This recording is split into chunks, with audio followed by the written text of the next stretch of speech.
नमस्कार दोस्तों, हमारे YouTube चैनल पर एक बार फिर आपका स्वागत है। आज मैं आपके लिए शिक्षक पात्रता परीक्षा 2023 संबंधी एक और इम्पोर्टेंट वीडियो लेकर आया हूं, जिसमें हम बात करेंगे वर्ग 1 एवं वर्ग 2 में पूछे जाने वाले फर्स्ट पार्ट के बारे में, जिसमें आपसे 30 प्रश्न पूछे जाएंगे। और पार्ट बी की बात करें तो उसमें आपसे सब्जेक्ट वाइज 120 प्रश्न पूछे जाएंगे। तो यहाँ पर आपका वेटेज सब्जेक्ट का है, तो आप लोग के पास ज़्यादा समय नहीं बचा है। आप लोग सब्जेक्ट को टारगेट करें। फर्स्ट पार्ट जितना संभव होगा मैं आपको प्रैक्टिस कराने का प्रयास करूंगा। आज से मैंने प्रैक्टिस सेट आपके स्टार्ट कर दिए हैं, और इन प्रैक्टिस सेट की सबसे खास बात यह है कि ये वर्ग 1 और वर्ग 2 के लेटेस्ट पैटर्न पर आधारित हैं। यहाँ पर सिर्फ मैं आपको क्वेश्चन सॉल्व नहीं कराऊंगा, क्वेश्चन के बारे में छोटी छोटी चीज़ें बताने का प्रयास करूंगा, जिससे इससे संबंधित जो भी क्वेश्चन आपसे पूछे जाएं आप उनको कर सकें। तो इन प्रैक्टिस सेट से आपको काफ़ी हद तक एग्जाम में हेल्प मिलने वाली है। तो चलिए एक एक करके हम बात करते हैं। सबसे पहले अगर हम बात करें हिंदी में, तो हिंदी के आपसे 5 प्रश्न पूछे जाएंगे। किस प्रकार से आपके प्रश्न हो सकते हैं, अगर यहाँ देखें आप, पहला क्वेश्चन है द्रौपदी का चीर होना मुहावरे का अर्थ है। तो पहले आप द्रौपदी का चीर होना इसका अर्थ समझने का प्रयास करें। द्रौपदी के बारे में आप सभी जानते हैं, इनके चीर की खासियत क्या थी कि इनके चीर को जितना भी ज़्यादा खींच रहे थे ये उतना आगे बढ़ते जा रहा था, यानी कि खत्म होने का नाम नहीं ले रहा था। तो यहाँ पर जो ऑप्शन दिए गए हैं इनको आप पहले पढ़ें। बढ़ा चढ़ाकर कहना, दूसरा है अत्यधिक विस्तृत होना, दृढ़ संकल्प लेना और तुच्छ होना। तो ये जितना खींच रहे थे उतना बढ़ रहा था, यानी कि इसका विस्तार लगातार होते जा रहा था। तो अत्यधिक विस्तृत होना इसका आंसर होगा। तो बी नंबर पहले वाले का आंसर है। अगले प्रश्न पर आते हैं। अगला है जो क्रिया अभी हो रही है उसे क्या कहते हैं, यानी कि जो वर्तमान में आपकी क्रिया चल रही है, खत्म नहीं हुई है, अभी आपकी चालू है, उसको हम क्या कहेंगे? संदिग्ध वर्तमान, संदिग्ध भूत, अपूर्ण वर्तमान या सामान्य वर्तमान। तो इसको कहते हैं अपूर्ण वर्तमान, क्योंकि ये वर्तमान में चल रही है और अभी पूर्ण भी नहीं हुई है, तो इसको हम क्या कहेंगे? अपूर्ण वर्तमान। क्लियर है? अगले प्रश्न पर आते हैं। अगला यहाँ पर आपसे पूछा गया है कि कामदेव शब्द है, इसका पर्यायवाची शब्द आपको बताना है क्या है। तो कामदेव के बहुत सारे पर्यायवाची शब्द होते हैं, इनमें से कुछ मैं आपको यहाँ पर लिख दे रहा हूँ, जैसे कि अनंग, अनंग भी कामदेव का पर्यायवाची है। कंदर्प, कंदर्प होता है। इसके बाद होता है आपका मदन, और भी बहुत सारे होते हैं। रतिपति फेमस शब्द है इनका, इसको आप याद रखेंगे। और इसके साथ साथ मार, तो यहाँ पर ऑप्शन में हमें क्या दिया गया है? मार। तो ये हमारा थर्ड वाला इसका आंसर होगा। इन शब्दों को भी आप याद रखेंगे। मेन इंपॉर्टेंट है रतिपति, ये आपसे अक्सर एग्जाम में पूछ लिया जाता है। अगला प्रश्न यहाँ पर दिया गया है, ऐसा फूल जो पूरा ना खिला हो, इसके लिए उपयुक्त शब्द क्या है? यानी कि आपको एक शब्द में बताना है कि ऐसा फूल जो पूरा ना खिला हो उसको हम एक शब्द में क्या कहेंगे? मुकुल, कमल, अधिखला या पुष्प। तो इसका आंसर है मुकुल। क्लियर है? इसको मुकुल कहते हैं। अगले प्रश्न पर आते हैं। अगला प्रश्न यहाँ पर दिया गया आपको, निम्नलिखित में से कौन सा शुद्ध वाक्य है?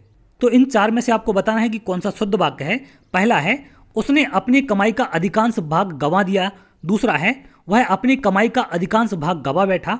तीसरा है उसने कमाई का अधिकांश भाग गंवा डाला। और चौथा है उसने अपनी कमाई का अधिकांश गंवा दिया है। तो इन 4 में से कौन सा वाक्य शुद्ध है ये आपको बताना है। तो देखिए, उसने अपनी कमाई का अधिकांश गंवा दिया है, ये वाक्य सही है, यानी कि चौथे नंबर का सही है।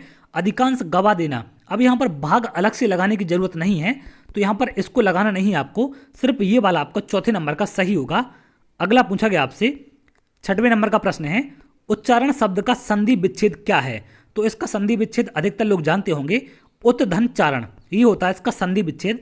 अब यहाँ से आगे चल के आपसे पूछ सकता है कि उच्चारण में कौन सी संधि है, तो इसका विच्छेद क्या होता है? उत्धन चारण। और इसमें कौन सी संधि आपकी? व्यंजन संधि। तो इसे भी आप याद रखेंगे। क्लियर है?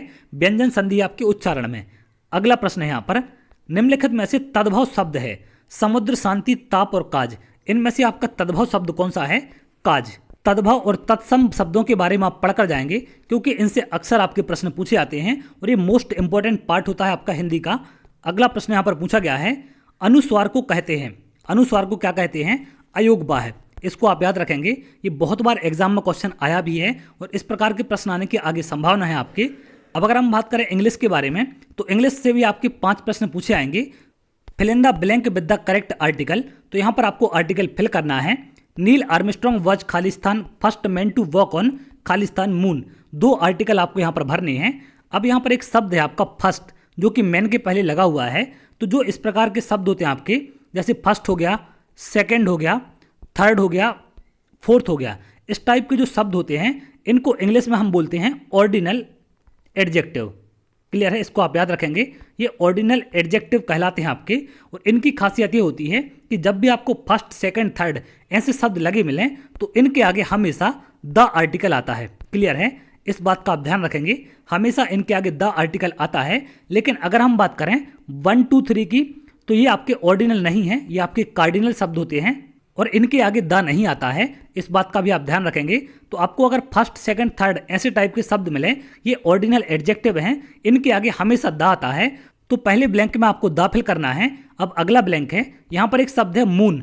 तो ऐसे जो बड़ी बड़ी चीजें होती हैं, जैसे मून हो गया, अर्थ हो गया, सन हो गया, इनके सामने हमेशा यहाँ पर द आता है। क्लियर है, क्योंकि ये यूनिक चीजें होती हैं और जो भी यूनिक चीज है यूनिवर्स में उसके आगे हमेशा द आता है, और ये हैवी बॉडी है तो यहाँ पर इनके सामने द आएगा। क्लियर है, तो पहला वाला ऑप्शन इसका आंसर होगा।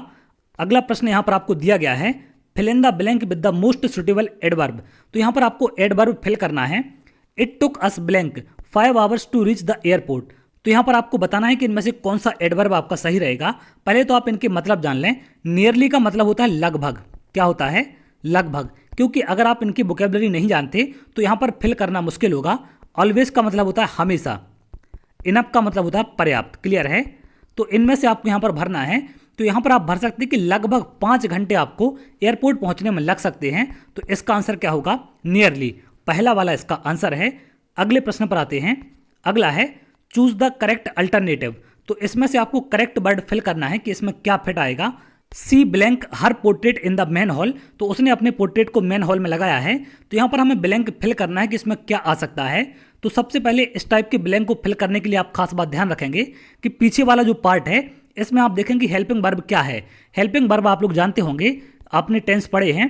जैसे आपने पढ़ा होगा इज, एम, आर वगैरह होते हैं, बाज वर्ब होता है, हैज, हैव होता है, बिल, सेल होता है। इस टाइप की जो ये वर्ब होती है क्या कहलाती है? आपकी हेल्पिंग वर्ब। और यहाँ पर ऐसी कोई भी हेल्पिंग वर्ब आपको नहीं मिल रही है। तो यहाँ से एक चीज़ आपकी क्लियर है। पहला, या तो यहाँ पर क्या हो सकता है, जहाँ पर हेल्पिंग वर्ब नहीं होती, वो हेल्पिंग वर्ब कौन से टेंस में नहीं होती है? सिंपल प्रेजेंट में। और दूसरा होता है आपका सिंपल पास्ट। क्लियर है, इन दोनों के अलावा बाकी सभी में हेल्पिंग वर्ब होती है। तो इसमें आपके 2 ऑप्शन भरे जा सकते हैं, या तो सिंपल प्रेजेंट का होगा या फिर सिंपल पास्ट का होगा। तो अगर हम बात करें फर्स्ट ऑप्शन की, तो हैंग का हैंग्ड नहीं होता है। क्लियर है, जैसा कि आप थर्ड पार्ट में देख रहे हैं, यहाँ पर भी हैंग्ड लिखा हुआ है, तो हंग्ड भी नहीं होता है। ये यहाँ पर गलत है, इसलिए ये सी वाला पार्ट भी यहाँ पर गलत होगा। अब 2 ऑप्शन आपके पास बचते हैं, एक तो बी वाला और एक आपके पास डी वाला। तो अगर हम बात करें कि ये जैसे आपका सिंपल प्रेजेंट है, तो आप जानते हैं कि जो यहाँ पर ये प्रोनाउन आपको दिया गया है सी, ये आपका थर्ड पर्सन है। वो थर्ड पर्सन के साथ जो वर्ब आती है वो आपकी सिंगुलर वर्ब होती है। सिंगुलर वर्ब की खासियत क्या होती है? एस ई एस उसके साथ लगा होता है, लेकिन यहाँ पर कोई भी एस ई एस नहीं है। तो ये वाला ऑप्शन भी आपका गलत हो जाएगा। अब इसके बाद यहाँ पर बचता है आपका सिंपल पास्ट। तो हैंग का सेकंड फॉर्म होता है आपका हंग। तो ये वाला ऑप्शन यहाँ पर बी वाला सही है और यही इसका आंसर है। क्लियर है, तो इस तरीके से आप थोड़ी बहुत चीज़ें यहाँ पर लगाकर इसे आप एलिमिनेट कर सकते हैं और अपना आंसर यहाँ से लगा सकते हैं। अगले प्रश्न पर आते हैं।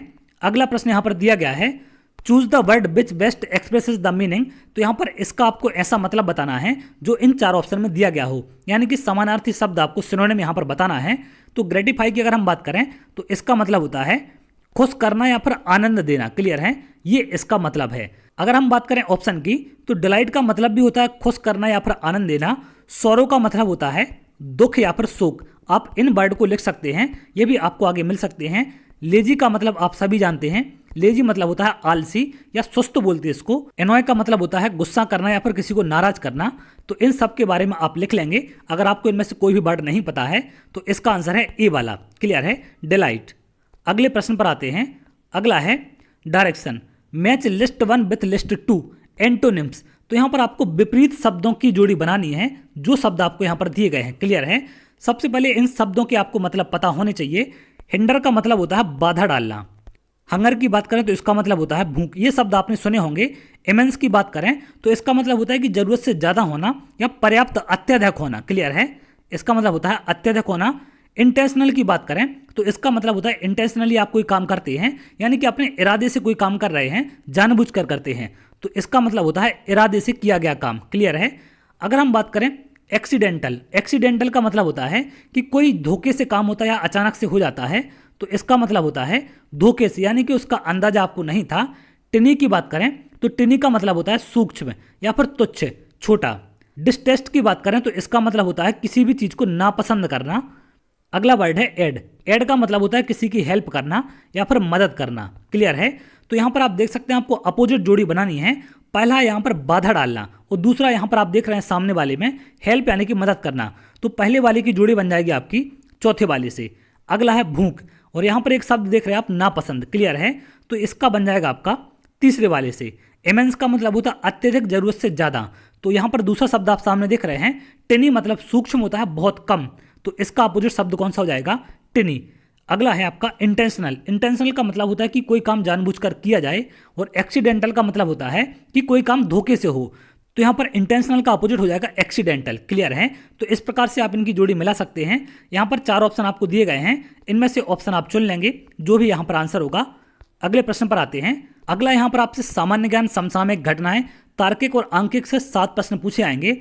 अब ये कैसे प्रश्न आ सकते हैं? मनोहर आइच को पॉकेट हरक्यूलिस कहा जाता था, वे थे एक। इनमें से कौन से गेम से वो संबंधित थे? तो ये कौन थे? बॉडी बिल्डर थे। इस बात को आप ध्यान रखेंगे। अगले प्रश्न पर आते हैं। अगला प्रश्न यहाँ पर दिया गया है, मध्य प्रदेश का एकमात्र हिल स्टेशन पचमढ़ी कहाँ स्थित है? तो इन 4 में से हमें बताना है कि पचमढ़ी कहाँ पर स्थित है। तो ये आपका सतपुड़ा श्रेणी पर आता है, इसका भी आप ध्यान रखेंगे। सतपुड़ा श्रेणी में आपकी महादेव पहाड़ियाँ, तो इस पर ये स्थित है पचमढ़ी। क्लियर है? इसका आप ध्यान रखेंगे। अगला प्रश्न यहाँ पर पूछा गया है, महात्मा गांधी राष्ट्रीय ग्रामीण रोजगार गारंटी अधिनियम कब पारित हुआ था? कौन से सन में पारित हुआ था, यहाँ पर हमें ये बताना है। तो इसका आंसर होगा 2005। 2005 में से पारित किया गया था और इसका नाम नरेगा से मनरेगा कब हुआ था? तो ये आप याद रखेंगे, इसका नाम मनरेगा हुआ था 2 अक्टूबर 2009 में। ये भी आपसे प्रश्न अक्सर पूछ लिया जाता है कि नरेगा से मनरेगा कब बना है। तो नरेगा के आगे माँ शब्द जुड़ा था, इसका मतलब था महात्मा गांधी। तो ये बना था आपका 2 अक्टूबर 2009 में। अगले प्रश्न पर आते हैं। अगला प्रश्न है, निम्नलिखित में से किसने तीनों गोलमेज सम्मेलनों में भाग लिया था? तो पहले तो आपको यहाँ पर एक बात पता होनी चाहिए कि जो ये गोलमेज सम्मेलन हुए थे, कहाँ पर इनका आयोजन किया गया था? तो ये तीनों गोलमेज सम्मेलन आपके लंदन में हुए थे। क्लियर है? इस बात का आप ध्यान रखेंगे। वो तीनों में भाग किसने लिया था? B.R. Ambedkar, doctor B.R. Ambedkar हैं, इन्होंने तीनों गोलमेज सम्मेलन में भाग लिया था। अब ये गोलमेज सम्मेलन आपके कब हुए थे? अगर हम पहले सम्मेलन की बात करें तो ये हुआ था आपका 1930 में। दूसरे की बात करें तो 1931 में। और तीसरे गोलमेज सम्मेलन की अगर हम बात करें तो ये हुआ था आपका 1932 में। क्लियर है? तो इनको आप ध्यान रखेंगे, इनसे भी प्रश्न आपका आगे बन सकता है। अगले प्रश्न पर आते हैं। अगला प्रश्न यहाँ पर रीजनिंग से दिया गया है, यदि निश्चित कूट भाषा में डिक्शनरी को 20 के रूप में कूटबद्ध किया जाता है और मोबिलिटी को 16 के रूप में कूटबद्ध किया जाता है, तो यहाँ पर टर्मिनेशन का शब्द बताना आपको कि इसी प्रकार की कूट भाषा में क्या होगा। तो इस टाइप का प्रश्न पूछा जाए कि इतने बड़े यहाँ पर अंक लिखे गए हैं लेकिन यहाँ पर छोटा सा नंबर दिया गया है, तो पहले आप इन लेटर्स को काउंट करेंगे। ये कितने लेटर हैं? अगर इनको आप काउंट करेंगे तो 2, 4, 6, 8, 10 लेटर हैं और 10 को क्या लिखा है इन्होंने? 20। यहाँ पर आप मोबिलिटी में काउंट करेंगे तो 2, 4, 6, 8 हैं। 8 को क्या लिखा है? 16। यानी कि 10 लेटर को ये क्या लिख दे रहे हैं? 20। और 8 लेटर की बात करें तो इसको लिख दिया 16 इन्होंने। तो यहाँ पर अगर हम टर्मिनेशन में काउंट करें तो 1, 2, 3, 4, 5, 6, 7, 8, 9, 10, 11 हैं। तो 11 को हम क्या लिख देंगे? यहाँ पर इंटू 2 करके लिख दे रहे हैं, तो इसमें भी हम इंटू 2 करके क्या लिख देंगे? 22। तो इसका डी वाला आंसर हो जाएगा। क्लियर है? अगले प्रश्न पर आते हैं। अगला प्रश्न यहाँ पर दिया गया है, उस विकल्प का चयन करें जिसका तीसरी संख्या से वही संबंध है जो दूसरी संख्या का पहली से है। यानी कि 31 और 90 का जो संबंध है वो आपको बताना है कि 43 का कौन सी संख्या से संबंध होगा। क्लियर है? तो यहाँ पर इनका अंतर देखेंगे अगर आप तो कितना है? ये हो जाएगा आपका 59। तो यहाँ पर ऐसा ऑप्शन चुनना आपको जिसका अंतर कितना हो? 59 हो। तो हम क्या करेंगे कि 43 में 59 को जोड़ देंगे। तो यहाँ की संख्या हम देख लेंगे क्या ऑप्शन में है या नहीं है। तो इसको जैसे हम इसमें जोड़ेंगे तो आप इसको जोड़ें, कितना हो जाएगा? 102 हो जाएगा। तो यहाँ पर ऑप्शन आपको दिया गया है बी नंबर का, तो ये वाला इसका आंसर है। यानी कि 59 आगे इसको बढ़ाया गया है, तो यहाँ पर भी हम 43 को 59 आगे बढ़ा देंगे। इस तरीके से आप इन्हें सॉल्व कर सकते हैं। अगला प्रश्न है, अगला मैथ से आपको दिया गया है, बॉड मास पर आधारित है। तो बॉड मास के बारे में आप ध्यान रखेंगे, बहुत सारे लोग इनके बारे में जानते हैं। यहाँ पर बी का मतलब होता है ब्रैकेट। ब्रैकेट यानी कि आपने ब्रैकेट देखे होंगे, एक छोटा ब्रैकेट होता है, एक मंझला ब्रैकेट होता है और एक होता है आपका बड़ा वाला। ओ का मतलब होता है ऑफ, हिंदी में बोलते हैं इसको का, इसका मतलब भी होता है आपका गुणा। डी का मतलब होता है डिवाइड, एम का होता है मल्टीप्लाई, ए का होता है एडिशन और एस का होता है आपका सब्सट्रैक्शन यानी कि घटाना। क्लियर है? तो यहाँ पर आपको जिस क्रम में ये दिया गया है इसी क्रम में इनको लगाना पड़ेगा, ऊपर से नीचे इस क्रम में इनको हम सॉल्व करते हैं। जैसे यहाँ पर आपको कौन कौन से चिन्ह हैं, डिवाइड है, इनटू है और प्लस है। तो सबसे पहले इसमें अगर आप ऊपर से देखें तो पहले नंबर पर कौन सा होगा, डिवाइड होगा, उसके बाद आपका इनटू होगा और थर्ड नंबर पर आपका प्लस होगा। तो पहले हम यहाँ पर डिवाइड करना है, तो ये वाला पहले आप डिवाइड करेंगे, कितना आएगा, 34 को 17 से करेंगे 2 आ जाएगा, 2 इंटू 2 प्लस 4 बचेगा। सेकंड पर क्या सॉल्व होगा, इंटू, तो 2 इंटू 2 कितना होगा, 4 प्लस 4, 4 प्लस 4 कितना आ जाएगा, 8। तो इसका ए नंबर का आंसर हो जाएगा। क्लियर है। तो इस प्रकार से आप बोर्ड मार्क्स लगा सकते हैं। अगले प्रश्न पर आते हैं। शिक्षा शास्त्र से आपके 10 प्रश्न पूछे आएंगे। अगला यहाँ पर देख रहे हैं आप, 2 गिलासों में समान मात्रा में जल है, परंतु अनु सोचती है कि लंबे गिलास में छोटे और चौड़े गिलास से अधिक जल है। ये अनु का सोचना है। तो जीन प्याजे के अनुसार अनु की सोच का आधार क्या है, ये आपको यहाँ पर बताना है। क्लियर है कि अनु किस आधार से सोच रही है। यहाँ पर पहला है केंद्रीयता, दूसरा है क्रमबद्धता, संरक्षणता और परिपक्वता। तो देखिए यहाँ पर जिस प्रकार से अनु ने सोचा है कि जो यहाँ पर गिलास है, लंबा गिलास है, उससे ज़्यादा पानी छोटे और चौड़े गिलास में है, ये अनु का सोचना है, यानी कि वो अपने निर्णय पर टिकी हुई है। तो यहाँ पर हम इसको क्या बोल देंगे कि इनके अनुसार यहाँ पर क्या है, केंद्रीयता का भाव इसमें दिख रहा है, तो इसका आधार क्या हो जाएगा, सोच का केंद्रीयता। क्लियर है, यानी कि वो अपनी सोच को सर्वोपरि मान रही है, तो इसके हिसाब से हमें आंसर क्या करना पड़ेगा, केंद्रीयता। अगले प्रश्न पर आते हैं। अगला प्रश्न है भाषा। भाषा इनमें से क्या है, हमें ये बताना है। हमारी विचार प्रक्रिया को पूरी तरह से नियंत्रित करती है, दूसरा है हमारी विचार प्रक्रिया को प्रभावित करती है, विचार प्रक्रिया का निर्धारण नहीं कर सकती, विचार प्रक्रिया को प्रभावित नहीं करती है। तो यहाँ पर आप लोग पहले उन ऑप्शन को हटा देंगे जो आपको गलत लगते हैं, जैसे थर्ड वाला कि आपकी विचार प्रक्रिया को निर्धारित नहीं कर सकती, तो ये वाला ऑप्शन यहाँ पर गलत है। अब पहले तो आप भाषा का मतलब समझे, भाषा क्या होती है, इसका काम क्या होता है। तो भाषा एक ऐसा मीडियम है जो अपने विचारों को एक दूसरे के पास ट्रांसफर करती है, यानी कि ये क्या करती है कि हमारी विचार प्रक्रिया को प्रभावित करती है। क्लियर है, तो इसका आंसर क्या हो जाएगा, बी नंबर का, ये हमारा आंसर है। अगले प्रश्न पर आते हैं। अगला प्रश्न यहाँ पर दिया गया है, सतत और व्यापक मूल्यांकन में इनमें से क्या शामिल है। तो आपको बताना है कि कौन सा इनमें से शामिल हो सकता है। पहला है मूल्यांकन के मापदंडों और उपकरणों की योजना बनाना। ये बिल्कुल यहाँ पर सही है, क्योंकि ये आपके सतत और व्यापक मूल्यांकन में शामिल है कि आप मूल्यांकन के मापदंड बनाएं और उनके उपकरणों की योजना भी बनाएं। इससे आपका अभ्यर्थियों का मूल्यांकन किया जाए कि किस स्तर पर वो लोग पहुँच चुके हैं। अगला है शिक्षक द्वारा सावधानी पूर्वक रिकॉर्ड अभिलेख को तैयार करना। तो देखिए, जब तक ये सावधानी पूर्वक रिकॉर्ड नहीं बनाएंगे या फिर अभिलेख को तैयार नहीं करेंगे तो इनको कैसे पता चलेगा कि किस अभ्यर्थी का स्तर क्या है। तो ये भी यहाँ पर सही है। अगला है बच्चों का समय समय पर परीक्षण करना एवं उनको श्रेणीबद्ध करना। तो देखिए, अगर आप बच्चों को श्रेणीबद्ध करेंगे तो उसका उन पर नेगेटिव असर हो सकता है, ये एक प्रकार से भेदभाव को दिखाता है। तो ये वाला विकल्प यहाँ पर आपका नहीं हो सकता। अगला है शिक्षण को अधिगम प्रक्रिया के साथ एकीकृत करना। ये बिल्कुल यहाँ पर सही है कि अधिगम प्रक्रिया के साथ हम शिक्षण को एकीकृत करेंगे तो इससे भी मूल्यांकन में काफ़ी हद तक हेल्प मिलेगी। तो पहला, दूसरा और चौथा ये इसका आंसर होगा, यानी कि पहले नंबर का आंसर है। अगले प्रश्न पर आते हैं। अगला प्रश्न यहाँ पर दिया गया है, समावेशी शिक्षा खालिस्तान के सिद्धांत पर आधारित है। तो पहले तो आपको समावेशी शिक्षा के बारे में पता होना चाहिए कि ये क्या होता है।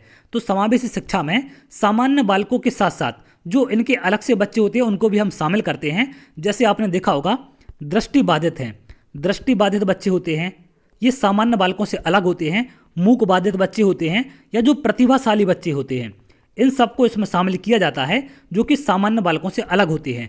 तो इन सबको शामिल करने का उद्देश्य होता है जिससे कि सभी को एक समान शिक्षा मिल सके और उनको समान अवसर मिल सके। तो इसका आंसर क्या होगा, समता एवं समान अवसर। क्लियर है, ये इसका आंसर है।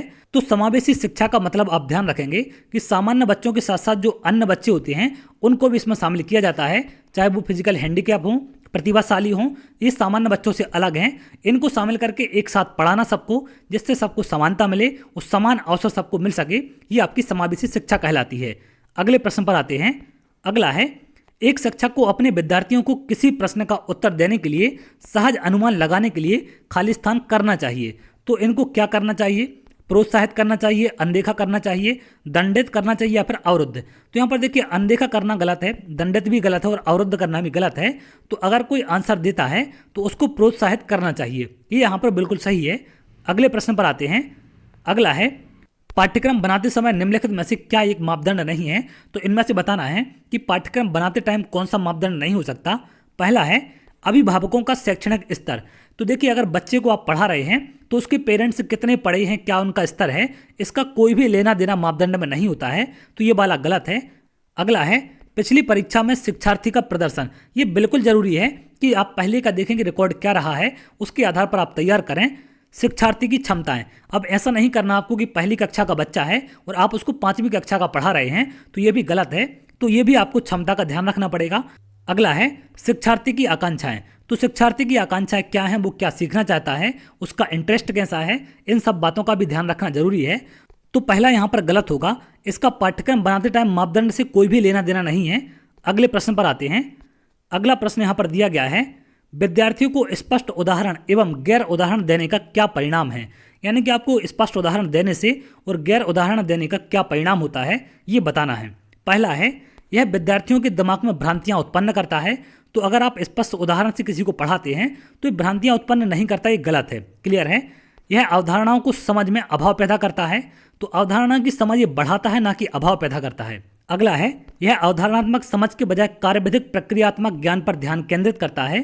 तो यहाँ पर समझ के बजाय दूसरे पर क्यों करेगा, जो चीज़ उसको पढ़ाई जाएगी उसी पर वो ध्यान केंद्रित करेगा, तो ये वाला भी गलत है। अगला है, अवधारणात्मक परिवर्तनों को प्रोत्साहित करने के लिए यह एक प्रभावशाली तरीका है। ये बिल्कुल यहाँ पर सही है कि उसको आप उदाहरण से समझाएंगे तो वो अच्छे तरीके से समझ पाएगा और बहुत आसानी से उसको ध्यान रखेगा।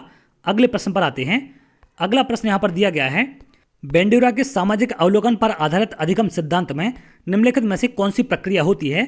तो इन चार में से कौन सी प्रक्रिया होती है, स्वचिंतन है, प्रतिधारण है, पुनरावृत्ति है, उत्सार को दोहराना। तो जो बेंड्यूरा के सामाजिक अवलोकन पर आधारित अधिगम सिद्धांत है वो आपका प्रतिधारणा पर आधारित है और यही प्रक्रिया इसमें होती है। तो इस बात का आप ध्यान रखेंगे, ये प्रश्न आपसे बहुत ज़्यादा पूछा जाता है। अगले प्रश्न पर आते हैं। अगला है, अधिगमकर्ता का स्वनियमन का क्या अर्थ है। पहला है, विद्यार्थी निकाय द्वारा बनाए गए नियम एवं विनियम। दूसरा है, विद्यार्थी के व्यवहार के लिए विनियमों का निर्माण करना। तीसरा है, स्व आशासन और नियंत्रण। अगला है, अपने सीखने का स्वयं अनुवीक्षण करने की योग्यता। तो यहाँ पर स्वयं नियमन का मतलब होता है कि विद्यार्थी निकाय द्वारा बनाए गए नियम एवं विनियम, यानी कि वो खुद के द्वारा जो बनाए जाते हैं उनके द्वारा, उन्हीं को बोलते हैं। तो पहला वाला क्या होगा, आपका आंसर हो जाएगा। अगले प्रश्न पर आते हैं। अगला प्रश्न यहाँ पर दिया गया है, राजेश गणित की समस्या को हल करने के लिए पूरी तरह से संघर्ष कर रहा है। उसका आंतरिक बल जो उसे उस समस्या को पूरी तरह से हल करने के लिए विवश करता है, खाली स्थान के रूप में जाना जाता है। तो इसको क्या कहते हैं कि जो आपको मजबूर कर दे किसी काम को करने के लिए, उसको हम बोलते हैं प्रेरक। प्रेरक आपको उस काम को करने के लिए विवश करता है या मजबूर करता है, तो इसका ये आंसर होगा। तो इस प्रकार से 30 प्रश्न आपके पार्ट ए में पूछे जाएंगे। तो उम्मीद करते हैं कुछ नया सीखने आपको यहाँ पर मिला होगा। जो भी चीज़ें आपको इंपॉर्टेंट लगती हैं आप उन्हें लिखते चलें, क्योंकि इनसे संबंधित प्रश्न आपके एग्जाम में बन सकते हैं। तो मैं कोशिश करूंगा जितना ज़्यादा से ज़्यादा प्रैक्टिस सेट आपको सॉल्व करा पाऊँ, उससे आपको काफ़ी हद तक एग्जाम में हेल्प मिलेगी और आप अच्छे तरीके से एग्जाम को कर पाएंगे। तो चलिए आगे, अगर आप इसी प्रकार की वीडियो चाहते हैं तो हमारे चैनल के साथ जुड़ सकते हैं, जिससे और भी इंपॉर्टेंट वीडियो आपको मिल सके। तो बहुत जल्द अगली वीडियो मिलेंगे, तब तक के लिए बहुत बहुत धन्यवाद।